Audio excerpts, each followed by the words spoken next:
On vous a souvent montré depuis le début de la pandémie ces images tournées par des citoyens de salles d'attente vides dans les urgences des hôpitaux. Voilà, des couloirs vides. Il n'y a personne. Pour eux, ce soi-disant manque d'achalandage est la preuve que les gouvernements et les médias mentent, que la crise sanitaire n'existe pas. Cet argument démontre une méconnaissance de la réalité vécue au front, dans les zones chaudes, là où se joue vraiment la guerre contre la COVID-19.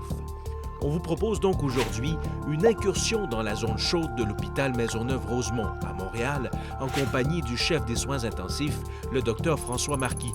Vous verrez, le contraste est frappant. À l'entrée de la zone chaude, les deux unités dédiées au COVID. On voit ici la porte d'entrée du SAS.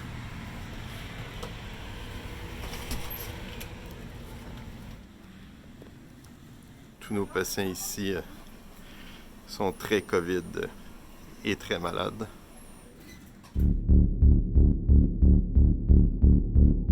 On a ici de quoi peut avoir de l'air un patient COVID très malade.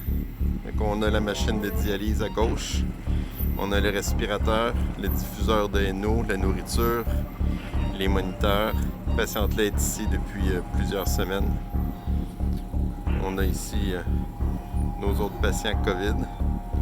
On note que quelques lits de libre qui sont malheureusement pas utilisables parce qu'on n'a pas assez de personnel pour les ouvrir. On est présentement au-dessus de notre capacité.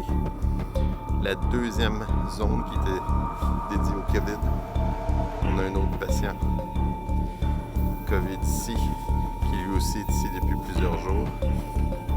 On a nos autres patients. Pas mal toutes les chambres sont occupées. Partout, on a des chambres d'isolement. C'est des patients COVID. Bien, Docteur Marquis, merci de nous avoir permis de voir l'envers de la médaille. Quand vous entendez, et j'imagine que vous l'avez entendu souvent, les urgences sont vides, les gouvernements nous mentent, les autorités sanitaires aussi. Qu'est-ce que vous pensez à chaque fois que vous voyez ça? On entend souvent parler qu'il y avait beaucoup de gens qui venaient, entre guillemets, pour rien à l'urgence, pour des petits bobos qui auraient dû être pris en charge par des médecins de famille, dans des cliniques externes, des choses comme ça. Ce qu'on voit présentement, c'est à quoi pourraient ressembler nos urgences. C'est-à-dire que les gens qui ont maintenant une peur atroce de la COVID ne se présentent pas pour rien à l'urgence. Ça nous amène le problème que ceux qui se présentent sont excessivement malades et ne passent pas par la salle d'attente. Ils vont passer directement par les ambulances. Et ce qu'on ne voit pas et ce que les gens ne voient pas, parce qu'ils ne se plantent pas ici en comptant les ambulances, c'est l'augmentation importante du nombre d'ambulances qu'on a eues. Ces patients-là demandent tellement de ressources qu'ils comptent pour 1, 2, 3 patients des fois. Mais s'ils comptent pour 3 patients, bien, ça veut dire qu'il y a 2 lits à quelque part qui vont être fermés. Donc, ça peut paraître paradoxal, il y a des lits de libre. Pourquoi? Parce qu'on n'a pas assez de gens pour s'occuper de tous les patients malades. Pas parce qu'on veut fermer des lits. Il n'y a personne qui veut fermer des lits. Quand on, par exemple, va délester et on coupe les salles d'opération, mais c'est certain que si quelqu'un se promène dans la section qui est dédiée à la chirurgie d'un jour, bien, c'est un grand espace vide parce qu'il n'y en a plus de chirurgie d'un jour.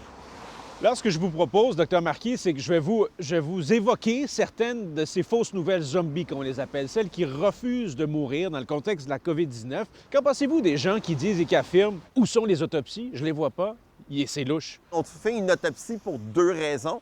Améliorer le traitement des prochains qui auront cette maladie-là ou apprendre à connaître la maladie.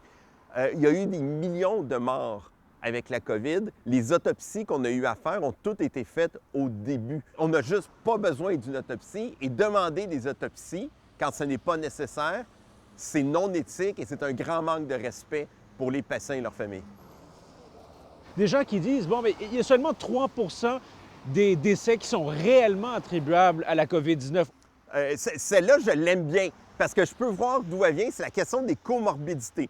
C'est que les gens vont dire « Ah, il n'est pas mort du COVID, il y avait du diabète puis de l'hypertension. » OK, mais ce diabète et cette hypertension-là auraient été contrôlés encore pendant 10 ans, 20 ans ou 30 ans. On ne peut pas dire que c'est le diabète ou l'hypertension qui a causé le décès. Et un exemple que je donne là-dessus, imaginez, Bien, vous êtes un diabétique, vous avez un accident d'auto, puis vous êtes mort dans l'accident d'auto. Est-ce que les gens trouveraient normal que je marque comme cause de décès diabète? Mais non, il est mort de l'accident d'auto. S'il n'avait pas eu cet accident d'auto-là, cette personne-là aurait vécu. C'est que la COVID est un accident virologique, c'est-à-dire qu'on fait notre vie, on attrape la COVID.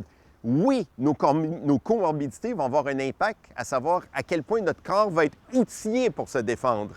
Mais la cause de décès demeure l'infection à COVID. Et ceux qui diagramment, graphiques à l'appui, disent « c'est pas plus grave qu'une grippe saisonnière, regardez les chiffres ». Je ne sais pas d'où ils prennent leurs chiffres ou comment ils trichent leurs chiffres, mais c'est pas compliqué. On a juste à compter les admissions. Je n'ai jamais vu en 20 ans de carrière, et mes collègues plus âgés n'ont jamais vu des étages dédiés à la grippe saisonnière. Jusqu'à quel point ça nuit à votre travail, cette désinformation-là, très concrètement?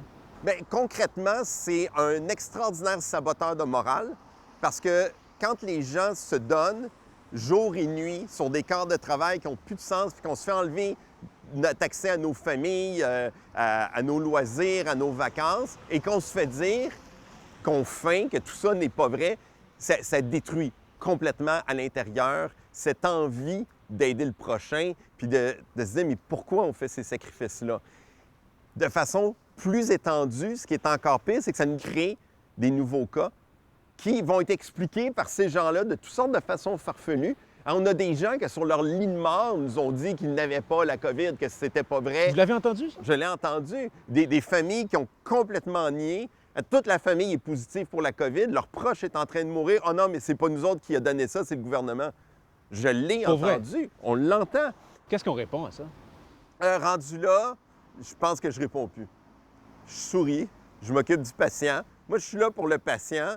Vous êtes là pour rétablir les faits. On travaille ensemble, mais ça sert à rien de rentrer dans un argumentaire. Moi, j'ai un patient à m'occuper. Ce qui m'a rendu très choqué, c'est la fois où j'ai vu, de mes yeux vus, une travailleuse de la santé qui est rentrée à travers l'urgence en faisant fi de toutes les précautions pour aller voir sa mère qui était malade de la COVID en disant qu'elle n'avait pas le COVID, que c'était tout dans notre tête, et elle a traversé l'urgence sans équipement de protection, a ouvert toutes les portes avec les boutons de secours, a failli contaminer la moitié de l'urgence, le temps que les gardes de sécurité arrivent.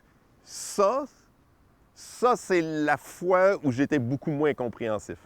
En bout de ligne, il y a beaucoup qu'on va apprendre sur nous-mêmes et sur notre société quand on va disséquer tout ça dans quelques années, puis qu'on va se dire « Mon doux Seigneur, je peux pas croire que ces choses-là se sont dites, mais entre-temps, ils se disent, il faut les combattre. » La désinformation est un autre style de virus qu'il faut combattre, pour lequel les soins intensifs peuvent peu ou pas de choses. Merci beaucoup, Dr. Marcoux.